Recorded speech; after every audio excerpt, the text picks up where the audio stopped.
Saludos amigos, gracias por la amabilidad de la compañía. Está en el aire a quemarropa a través de Carivisión, canales 26 y 22. Hoy es miércoles 26 de febrero, año 2020. Estamos en la víspera de el Día de la Independencia, una fecha importante para la República Dominicana, 27 de febrero. Y se producirá en el día de mañana justamente la rendición de cuentas del gobierno del presidente Danilo Medina, que es quien lo encabeza, ante el Congreso Nacional, ante la nación dominicana. Será la última rendición de cuentas del mandatario que pues se aproxima al final de sus 8 años de gobierno. Y entonces, a propósito de esta fecha, se publica en los diarios un inventario interesante de las principales ejecutorias del gobierno del presidente Medina durante estos 8 años. Yo creo que si usted lo medita bien, si usted ve esto que se publica hoy en la prensa y lo analiza cuidadosamente, yo creo que tendríamos obligatoriamente que llegar a la conclusión de que se trata realmente de una extraordinaria gestión de gobierno. En todas las áreas, absolutamente en todas las áreas, el gobierno tiene cosas que exhibir. Y eso yo creo que pocos gobiernos aquí, todos los partidos políticos que hoy activan para llegar al poder han tenido la oportunidad de ejercerlo. Los que hoy son de la oposición, que antes fueron parte del Partido Revolucionario Dominicano, tuvieron su oportunidad, aquí gobernaron durante varios periodos. Los reformistas por su lado, ahí está la obra de Joaquín Balaguer, aunque muchos reformistas un poco reniegan de lo que fue realmente, de lo que es el legado de Joaquín Balaguer, pero ahí están todos los partidos políticos que hoy activan, que luchan por llegar al poder, han tenido la oportunidad de ejercerlo. Y yo creo que pocos gobiernos pueden exhibir esto que hoy exhibe Danilo Medina. No hay prácticamente una sola provincia en donde no haya llegado el gobierno con muchas obras realizadas. Entonces yo creo que el presidente Danilo Medina puede realmente sentirse satisfecho en su última rendición de cuentas y puede hablar con toda propiedad de misión cumplida. Y hay obras entre estas que se mencionan aquí que son obras realmente extraordinarias. El proyecto, incluyendo el proyecto más ambicioso, la obra más monumental que se haya construido aquí, que no es una obra, como le decían antes, de relumbrón ni nada por el estilo, sino una obra encaminada a resolver un problema que ha venido afectando República Dominicana durante las últimas décadas. Desde que tengo uso de razón, República Dominicana tiene problemas en el sector energético. Y en esa área, para resolver problemas ancestrales, se puso en ejecución una obra extraordinaria que se llama Punta Catalina, con la oposición, con la resistencia de gente que no quería perder un dinero que dependía precisamente de ese caos que teníamos o que tenemos todavía, que no lo hemos logrado superar, del todo, pero que indiscutiblemente nunca habíamos estado tan cerca de la solución de ese problema que venimos arrastrando desde hace tanto tiempo. Una obra que es la obra más costosa y que le ha costado, valga la repetición de la palabra, a Danilo Medina y su gobierno una, yo diría que resistencia bárbara. Aquí se hizo una resistencia bárbara a un proyecto para generar energía,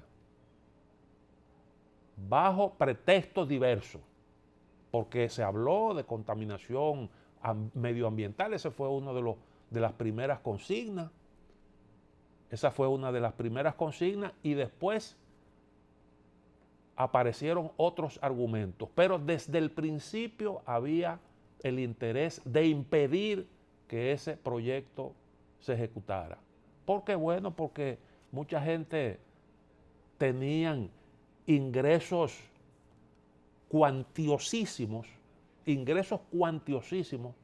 que eran precisamente el resultado de esa situación que teníamos ahí. Porque en un momento determinado hubo a quien se le ocurrió firmar un contrato con una empresa que le permitía recibir ingresos multimillonarios todos los meses sin ni siquiera funcionar. Eso era lo que se pretendía corregir, como consecuencia de ese solo proyecto. Pues hoy hemos impulsado, primero nos vamos a ahorrar un buen dinero, porque todo eso que iba hacia la compra de energía súper cara, asumiendo la ineficacia y asumiendo realmente toda lo que implicaba el uso de una serie de plantas altamente costosas, solo por ahí nosotros nos vamos a ahorrar un dinero. Ya estamos comprando energía más barata y hemos forzado con la ejecución de ese proyecto, hemos forzado la transformación de la matriz energética. ¿Por qué? Bueno, porque sencillamente Punta Catalina obliga a los generadores a producir a un costo más bajo. Y eso es precisamente lo que se busca. Hay obras importantes, acueductos, carreteras, plantas de tratamiento de agua. Hay una obra monumental que eso todavía no se ha inaugurado, que es la planta de tratamiento La Sursa. Eso viene a ayudar a corregir un problema ancestral, un problema bastante grave que afecta los ríos Ozama e Isabela y que tiene que ver con el procesamiento de las aguas residuales, el teleférico de Santo Domingo, una obra importante, la nueva barquita, obra extraordinaria para beneficiar un montón de gente que vivía en condiciones infrahumanas, enfrentando problemas que nosotros veíamos eso prácticamente hasta con indiferencia, y a eso se le buscó una solución que hoy es un ejemplo para muchos países de cómo realmente se pueden implementar proyectos de vivienda para beneficio de la gente más necesitada. Prácticamente en todas, reitero, todas las provincias hay realizaciones muy concretas. Y todo esto, todas estas realizaciones hay ahí. Yo no puedo enumerarlas todas porque eso me llevaría un gran tiempo, no alcanzaría, tendríamos que estar el día entero leyendo cosas. Todo eso garantizando al mismo tiempo la estabilidad del país, la estabilidad macroeconómica, con un control de la inflación que muchos países ya quisieran. Y entonces esas son de las cosas que aquí, en medio de toda la situación enrarecida que estamos viviendo hoy, esas son de las cosas que nosotros tenemos que preservar. hemos dicho, en los tiempos de crisis es cuando usted sabe quién es quién. Cuando usted sabe hasta dónde alcanza la vista de un dirigente político, de uno que aspira a hacerse cargo de los destinos nacionales, hasta dónde realmente está comprometido con los mejores intereses, hasta dónde tiene espíritu de sacrificio, hasta dónde llega su inteligencia emocional, hasta dónde realmente puede ser prudente y puede ser un conductor de masas efectivo y canalizar energías de las fuerzas vivas de la nación hacia la consecución de los mejores intereses. Los momentos difíciles son los que se encargan de poner todo eso en evidencia. Por eso es que ustedes ven que en muchos momentos de crisis siempre aparecen situaciones inesperadas y actores con los que nadie contaba, porque el propio momento se encarga de catapultar las figuras necesarias. Muchas veces ocurre eso cuando no hay de por medio narigoneos como los que nosotros estamos observando. La desesperación por el poder es mala consejera. La desesperación por el poder es mala consejera. La historia está llena de tiros por la culata, de intentos fallidos, de resultados inesperados. ¿Por qué? Porque cuando usted está desesperado por el poder, se arriesga con maniobras que lo ponen en evidencia, como un ambicioso y como un individuo desalmado que no le importan los intereses de la colectividad, sino los suyos propios, los deseos de llegar, los deseos de poder. Y entonces, en circunstancias como esta, la gente observa. Yo creo que el gobierno ha tenido un manejo extraordinario, digno de elogio, porque ha habido mesura. Ha habido mesura. Cuando a usted le toca decidir, cuando usted tiene que manejar los intereses de una nación, cuando usted es la figura que controla el poder, usted tiene una tremenda responsabilidad. Yo creo que el gobierno se ha manejado bien. Y yo alabo, además de eso, la postura del expresidente Hipólito Mejía. Hipólito Mejía es un hombre que fue presidente de la República y como fue presidente de la República, él sabe la responsabilidad que entraña el manejo de los asuntos públicos.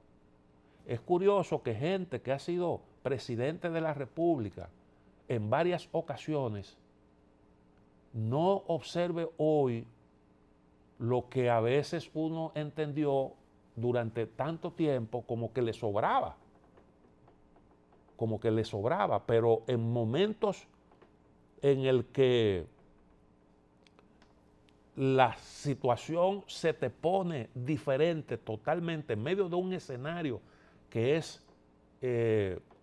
digamos que un tanto adverso a tus intereses, tú muestras una cara que nunca, por eso es que yo digo que los momentos así como este son decisivos y ponen en evidencia quién es quién.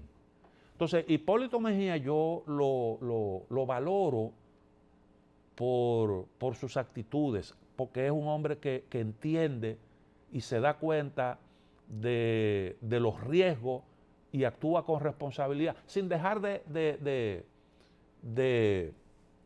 defender sus intereses partidarios, porque él es parte de un grupo político y él se debe a ese grupo político. Ha mantenido cierta distancia porque a él no le toca principalía, se supone que son los candidatos, los que hoy en día tienen la responsabilidad de conducir a esa organización política, los que deben tener la iniciativa y los que deben hacerse cargo de todo, de la conducción política. pero él no deja de intervenir oportunamente con unos llamados que yo creo que son llamados de gente responsable. Él entiende, por ejemplo, ha estado planteando, señores, nosotros necesitamos sentarnos a hablar. Y entonces él ha visto que hay una carencia en medio de este proceso, y es que no hay un mediador visible que pueda juntar a las partes y propiciar un diálogo que sea un diálogo productivo y que ayude a despejar todos estos nubarrones que hoy se observan en el ambiente nacional, en el panorama local. Ahí tenemos unos esfuerzos que está haciendo el CONEP y su presidente, que uno también valora positivamente, porque han demostrado cautela y además de eso una comprensión de los riesgos que hay en todo esto. Y están oportunamente, entiendo yo, haciendo un llamado a los actores políticos a que sean cuidadosos, porque lo que está en riesgo es todos los avances que hemos logrado, la estabilidad de que hemos disfrutado en los últimos años, todo eso está en riesgo. Todo eso está en riesgo en un momento en el que hay graves amenazas externas. Y nosotros aquí, entretenidos en un conflicto local que definitivamente estamos llevando a extremos, porque hay síntomas claros de eso. Yo reitero, desde hace mucho tiempo vengo hablando de eso. Señores, el discurso que ustedes tienen es un discurso que no conduce a nada bueno. A lo único que conduce es a la confrontación. De eso venimos hablando hace muchísimo tiempo, lo hemos estado advirtiendo. Y miren por dónde vamos. Ya hubo la suspensión de unas elecciones. Hay gente que se está frotando las manos porque entiende que eso le beneficia. Bueno, probablemente al gobierno le ha tocado la peor parte, porque el gobierno, aunque no organiza elecciones, porque hay que estar claro en eso, el responsable de organizar las elecciones no es el Poder Ejecutivo. El Poder Ejecutivo crea las condiciones para que se celebren esas elecciones. Le da el respaldo a la Junta Central Electoral, pero es la Junta Central Electoral la responsable de eso. Y esa Junta Central Electoral se designó por consenso. Aunque el PLD tiene mayoría en el Senado de la República, que es quien la designa, la designación se hizo fue por consenso. Y además de eso, ha habido, yo creo que una gravísima irresponsabilidad. Una gravísima irresponsabilidad. Miren, ahora se ha decidido, se ha tomado una decisión por consenso entre todos los partidos políticos para el uso de los escáneres como mecanismo de transmisión de data. ¿Ustedes saben qué significa eso? Eso significa que todo lo que se dijo aquí, toda la bulla que aquí se armó, todas las denuncias que se hicieron, las acusaciones, como consecuencia del uso de esos equipos, fueron acusaciones, denuncias infundadas. Infundadas. Y quienes protagonizaron eso son los mismos que hoy le están dando su anuencia. Y son los mismos que hoy están cuestionando otras cosas. Mañana probablemente a alguien se le ocurrirá también volver a utilizar las máquinas de la actual Junta Central Electoral como si nada hubiera pasado. Sería algo parecido. Sería algo parecido. Pero aquí como que no llevamos nota. Y eso fue el otro día, en las elecciones del 2016. El otro día. Y entonces ahora descubrimos que sí, que se pueden utilizar los escáneres para transmisión de data. Hasta ahí llegamos nosotros. Entonces yo creo, reitero, que el gobierno ha asumido una decisión digna de reconocimiento, porque aquí no hay un perseguido, aquí no hay un preso, aquí hemos respetado el derecho que tiene todo el mundo a expresarse y a protestar. Ahí están unos jóvenes que se reúnen todos los días en la Plaza de la Bandera y le han garantizado su derecho a protestar, aunque se han cometido ahí algunos excesos. Y aunque yo entiendo particularmente que eso no tiene un enfoque correcto, porque yo creo que, bueno, muy bien, indignado, usted está indignado. ¿Tiene razón para estar indignado? Sí, porque hay razón para estar indignado. Porque aquí debimos celebrar unas elecciones y eso no fue posible. No le garantizamos a la ciudadanía el derecho a escoger a las autoridades. Pero ojo, no significa que hayamos renunciado en República Dominicana a la celebración de elecciones. Quien reconoció, quien se dio cuenta que no habían condiciones para celebrar esos comicios fue el responsable de organizarlo. Aquí no sorprendimos infraganti a la Junta Central Electoral cometiendo un delito. Eso no ha pasado aquí. La Junta Central Electoral detectó, bueno, hay aquí una irregularidad, aquí hay un problema.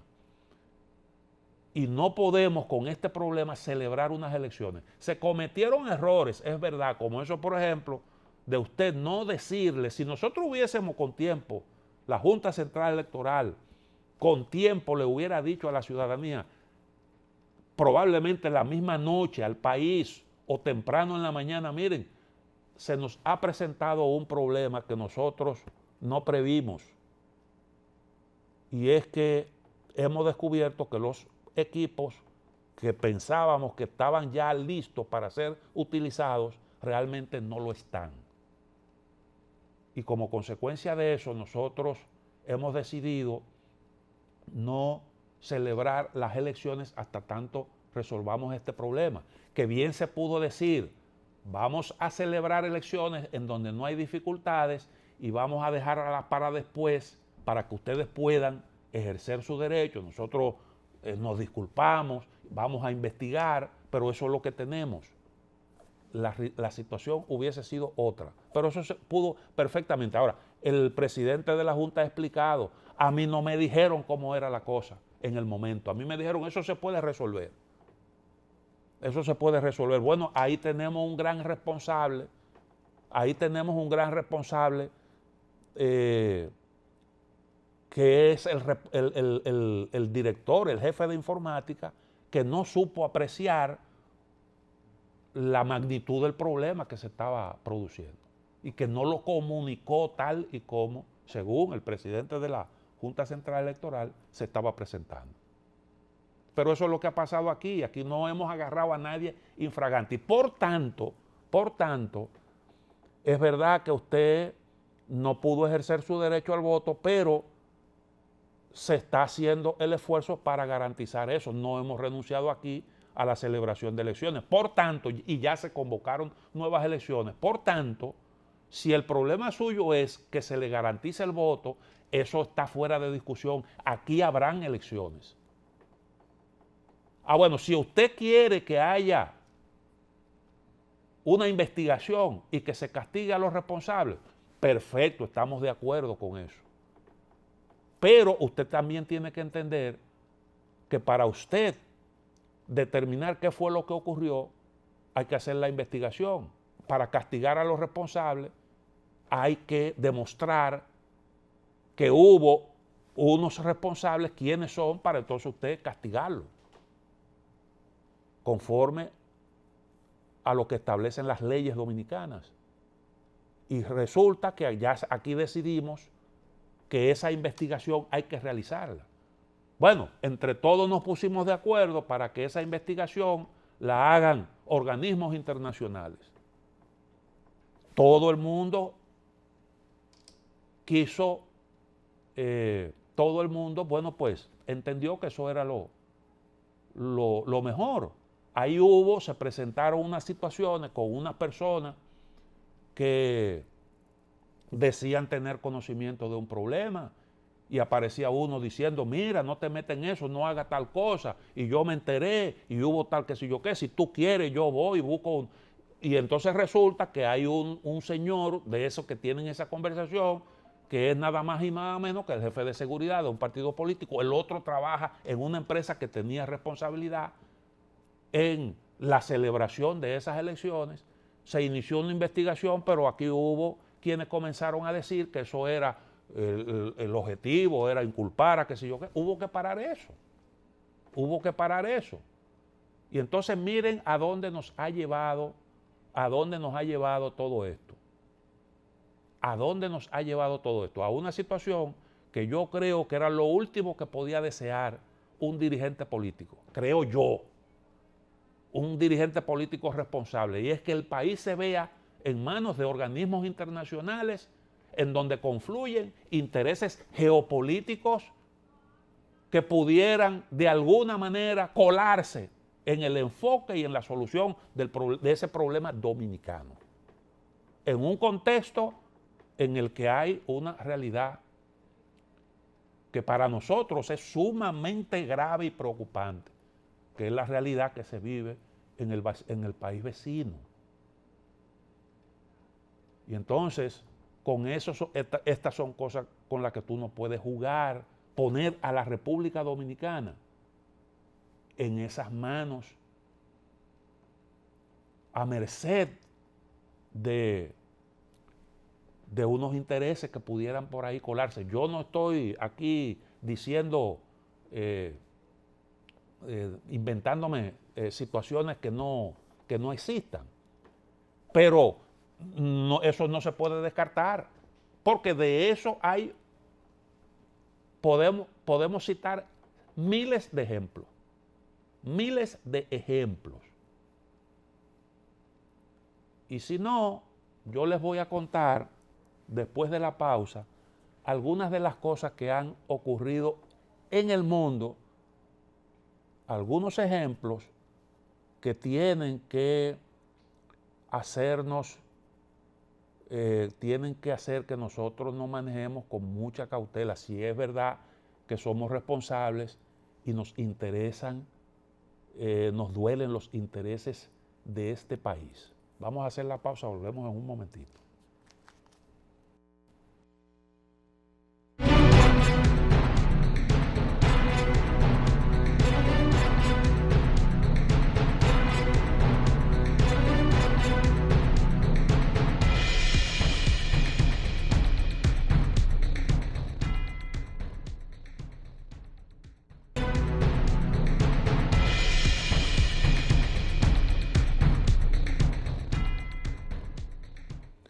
Yo digo que los momentos se encargan de sacar las esencias de algunos protagonistas, de ponerlas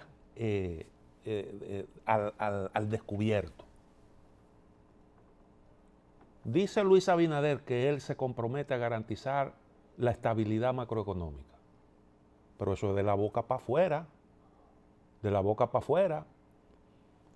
En la práctica yo no veo ese gran compromiso con la estabilidad, porque no he oído un solo pronunciamiento de Luis Abinader, ni de esa oposición díscola a la calma, a la prudencia, a la sensatez, como se supone que tiene que hacerlo un conductor de masas responsable. Señores, hagamos uso del derecho a la protesta, pero no nos dejemos provocar. Hagamos protestas pacíficas dentro del con comedimiento para evitar acciones violentas, para evitar situaciones que después tengamos que lamentar. Así es como actúan los dirigentes responsables. Pero hoy aparecen unas declaraciones de un candidato en Santo Domingo Este que fue directivo de una asociación empresarial que hace un pronunciamiento que tú tienes que preguntarte, bueno, pero ¿cuáles son los demócratas que tenemos aquí? Él dice, me estoy refiriendo al señor Tavera Guzmán, él dice que el PLD es una amenaza para la libertad del país. El PLD es una amenaza para la libertad del país. Pero entonces, ¿qué es lo que tú quieres? Liquidar a un partido político, clausurar un partido político. Eso es lo que tú me estás sugiriendo. Yo lo que entiendo es, que la solución a la situación que nosotros tenemos hoy es una, que es la que contempla la ley y la Constitución de la República Dominicana, la celebración de elecciones y que la gente se exprese. Aquí ese camino no está cerrado. Pero tú no puedes venir a descartarme una opción política, porque imagínate tú que aquí nosotros, que la gente del PLD diga, no, pero la oposición aquí es un peligro. Entonces, bajo esa consigna, nosotros no podemos realmente activar políticamente, porque tú tienes que reconocer los derechos que tienen. Lo único que falta aquí es que el PLDista también se revoltee, y déjame decirle, el PLDismo aquí es más del 50% de la población. O por lo menos se acerca, ponga la cantidad que usted quiera, son muchos. Y entonces, si usted va a provocar que también, como hacen en otros países, aquí no ha habido eso. Vamos a hacer una contramarcha para que ustedes vean lo que nosotros también tenemos. Aquí no ha habido eso. Que por cierto, los que utilizan ese tipo de procedimientos son los que están criticando a la República Dominicana, a su gobierno. Gente que hace eso para de alguna manera limitar el derecho que tienen otros a protestar. Ah, tú quieres ir para la calle, nosotros también, y vamos a enfrentarnos. ¿A dónde nos conduciría eso? Entonces esas son de las cosas que yo estoy realmente... Hay mucha gente que está perdiendo la cordura y mucha gente que está sacando sus esencias. Jenny Berenice dice que la están espiando. Que la están espiando. Ella escoge este momento para decir eso. Percibe, es una forma como, déjame ver cómo yo me monto en esta coyuntura para yo, ahora que está de moda el figureo, porque estar indignado parece como que produce algún tipo de beneficio, indignado en esa modalidad que nosotros estamos viendo hoy, de usted ir, buscar una foto.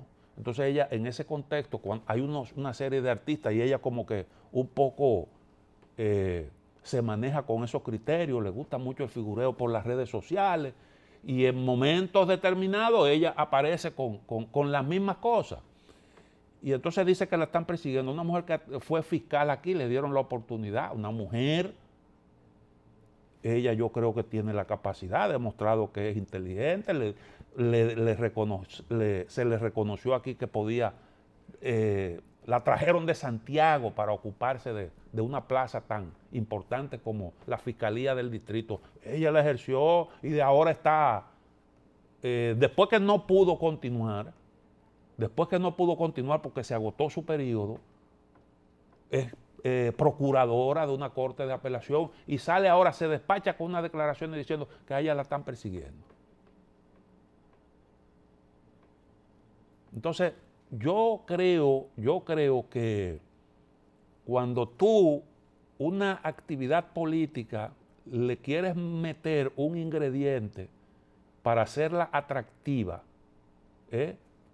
como es la presencia de gente de la farándula y hacer una especie de concierto, yo creo que el contenido político se pierde, el contenido político disminuye y eso se va convirtiendo en una especie de chercha. Ahora eso es una pasarela. Ahora eso se ha convertido en una especie de pasarela. Yo reitero, creo que a la gente hay que garantizarle su derecho a la protesta y bueno, no queremos decir que no hayan razones suficientes, pero eso está tomando un curso. Mire, lo de Puerto Rico, porque el problema es, la política hoy en día es como una especie de coronavirus. Que se puede, hay cosas que ocurren en determinados lugares y repercuten y llegan cuando usted menos lo piensa a otro sitio. Eso no, yo no estoy diciendo nada nuevo. Y aquí hemos visto cómo algunos grupos han intentado reproducir cosas que han ocurrido en el mundo. Han hecho un esfuerzo extraordinario, tienen años en eso, intentando reproducir cosas que han ocurrido en distintas partes del mundo para conseguir unos efectos, unos resultados. No lo han conseguido porque cuando usted importa situaciones del exterior, tendría no solo que importar las modalidades políticas, los métodos políticos, también tendría entonces que importar las condiciones objetivas que se dieron en aquellos lugares en donde se aplicaron esos métodos, y eso no siempre coincide. Esa es la verdad. Lo de la Plaza de la Bandera se parece un poco a lo de Puerto Rico, o por lo menos se quiere seguir ese guión, que dio al traste con una gobernación. Hubo un gobernador que tuvo que renunciar producto de las protestas que duraron muchísimo tiempo, pero en Puerto Rico había una realidad, en el fondo de todo eso había una realidad que era una severísima crisis económica, que en República Dominicana no existe. Y aunque hay gente que está hablando de dictadura, sin embargo aquí lo que nosotros estamos viendo dice todo lo contrario. Lo que aquí nosotros observamos, lo que se dice por los medios de comunicación, las cosas, todo lo que dice esa realidad es que República Dominicana es un país en donde hay realmente libertades que se respetan. Esa es la verdad. Y entonces, pregúntese usted en qué terminó lo de Puerto Rico. Bueno, salió un gobernador que no tenía nada que ver con la crisis. Que no tenía nada que ver con la crisis porque él no fue el que creó eso. Cuando él llegó ya eso estaba ahí, esos problemas estaban ahí. ¿Se resolvió la crisis puertorriqueña? No. En algunas repúblicas que fueron parte de la Unión Soviética, hubo las denominadas revoluciones de colores. El caso, por ejemplo, de Georgia, el caso de Azerbaiyán, el caso de Ucrania. El caso de Ucrania, yo creo que puede servir para que se vea cómo es que funcionan estas cosas. Ahí en el 2004 se celebraron unas elecciones. En Ucrania se celebraban elecciones y había alternabilidad. Gobernaba un señor apellido Kuchma, que era un hombre que tenía muchos méritos porque fue uno de los que en un momento determinado, cuando se tambaleaba la Unión Soviética, dijo: nosotros aquí optamos por la independencia. Y fue el gran conductor de ese proceso. Entonces hubo unas elecciones en donde participaban dos Víctor Yushchenko y Víctor Yanukovych.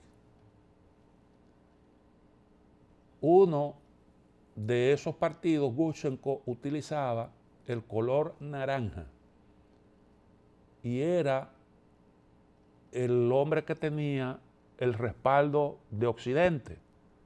Yanukovych era un rusófilo. Y en Ucrania había realmente un enfrentamiento entre dos proyectos. Uno que representaba a Yanukovych, que era rusófilo y que era partidario de un entendimiento con Rusia, porque resulta que Rusia era fundamental para la estabilidad de Ucrania, dependía mucho de los ingresos que por exportaciones al mercado ruso, los ingresos por la utilización del territorio ucraniano del gasoducto ruso que alimentaba o alimenta de gas una parte de Europa, todo eso se ponía en la balanza y, bueno, pues fundamentaba esa opinión de que Ucrania tenía que preservar esos contactos con Rusia, pero había otra parte que entendía que Ucrania tenía que orientarse más a unas relaciones más estrechas con la Unión Europea y con todo Occidente, incluyendo Estados Unidos. Detrás de ese telón había unos intereses geopolíticos, porque siempre se dijo, los grandes estrategas norteamericanos siempre dijeron, Rusia sin Ucrania es un país insignificante, es un país normal. No es la palabra insignificante, sino un país normal. Con Ucrania es un imperio. Y el objetivo era arrebatarle ese punto importante, sobre todo esa zona que le permitía el acceso a zonas estratégicas, la flota del Mar Negro y todo eso, esas cosas que ya todo el mundo hoy maneja. Bueno, el asunto es que se celebraron unas elecciones. Las elecciones eran más o menos reñidas. Las encuestas decían, algunas encuestas decían que ganaba Gushenko, el pro occidental. Otras decían que ganaba Yanukovych. El asunto es que cuando se veía una competencia cerrada, hubo denuncia de fraude. Los resultados finales favorecieron a Yanukovych,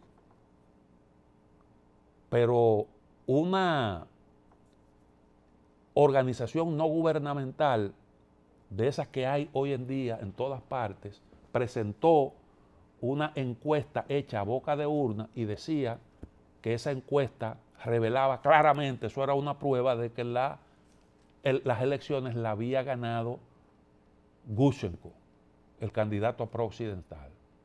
Pero además de eso hubo una serie de observadores que dijeron que se produjeron irregularidades. El asunto es que la cuestión terminó en que la Suprema Corte de Justicia de Ucrania decretó que se celebraran nuevos comicios.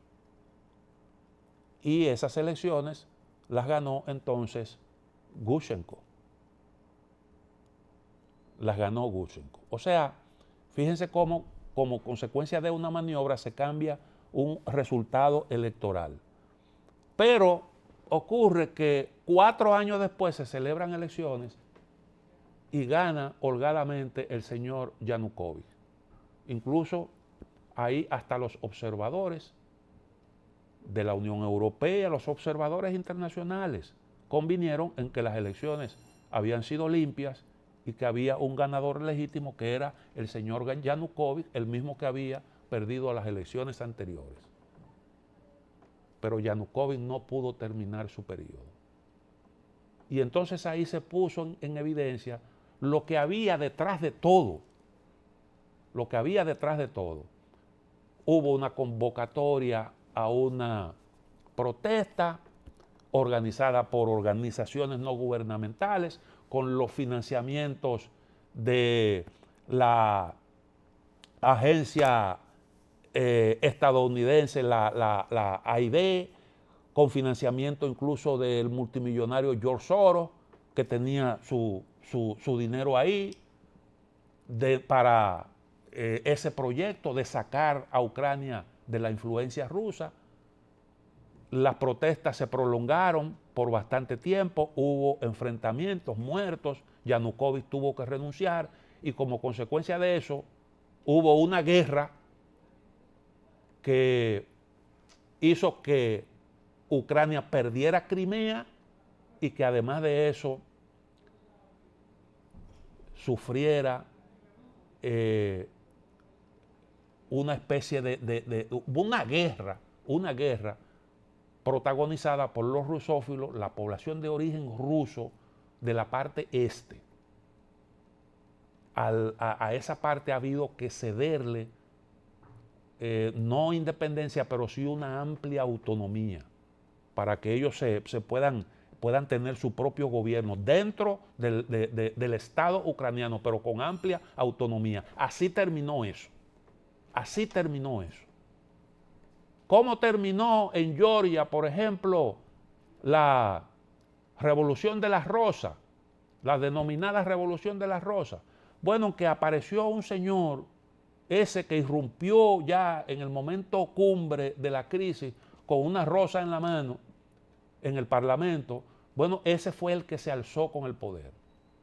Creó un nuevo partido y detutanó a los dos partidos que estaban en conflicto, incluyendo el partido de Eduard Shevardnadze, que ustedes recordarán que fue ministro de Exteriores de la Unión Soviética, que le hicieron un atentado porque ahí había, en el marco de esa crisis, otro telón de fondo, que era un problema de separatismo y unos intereses occidentales que también estaban tratando de sacar a Georgia de la influencia rusa.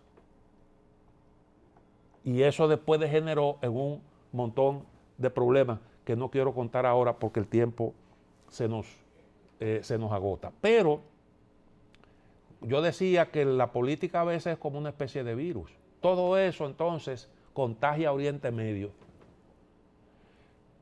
Contagia a Oriente Medio y eso llega a Yemen, termina el problema en una guerra.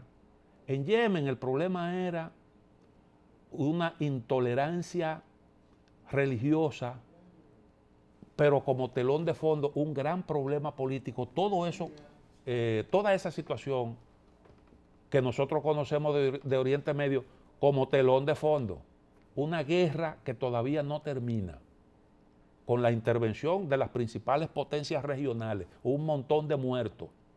Y todo eso comenzó con unas protestas que entendieron algunos que era políticamente capitalizable. El caso de Siria, en donde se pensó que unas protestas que en el contexto de la denominada primavera árabe iba a dar al traste con el gobierno de Assad.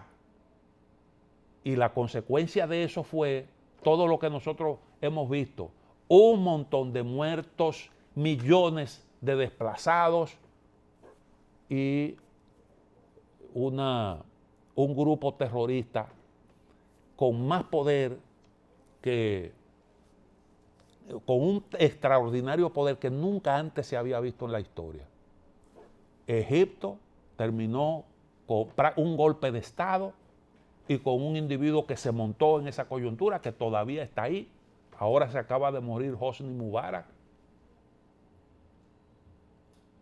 Libia, que se pensó que salir en ese contexto, salir de Gaddafi era algo que iba a reportar tremendo beneficio y que podía modificar la correlación de fuerza de esa zona. Resulta que todavía ese país ahí está en guerra. Y los que promovieron eso se salieron y dejaron, bueno, no es que se salieron, nunca han dejado de intervenir, pero se lavaron las manos y dejaron a los libios matándose ahí. Y busquen para que ustedes vean lo que en el marco de esa denominada primavera árabe se ha cosechado. ¿Y cómo eso comenzó? Siempre hay unas denuncias de que hay la democracia, de que hay unos grupos que son los malos y unos grupos que son prooccidentales y que son los representantes del bien. Entonces yo creo que todas esas experiencias tienen a nosotros que hacernos reflexionar y en no pocos casos, lo que originalmente fueron los protagonistas de eso terminaron barridos, desplazados por la dinámica de los acontecimientos que ellos mismos contribuyeron a desatar. Y yo he puesto el ejemplo, cómo comenzó lo de Bolivia. ¿Cómo comenzó lo de Bolivia? Pregúntense ahora si Mesa va a ser presidente, que era el que supuestamente estaba llamado a convertirse en presidente de Bolivia, sustituto de Evo Morales. Entonces yo creo que lo correcto es aproveche la oportunidad para usted participar legítimamente en unas elecciones, que es que es la salida que contemplan las leyes y la Constitución Dominicana, que es la salida sin trauma. Hacia ahí es que deberían empujar los actores políticos. Lo otro es una aventura, y es un camino sumamente riesgoso, lleno de peligro para el país y para la misma gente que hoy entiende, que se soba las manos pensando que las cosas le están saliendo bien. Nos vemos mañana si Dios lo permite.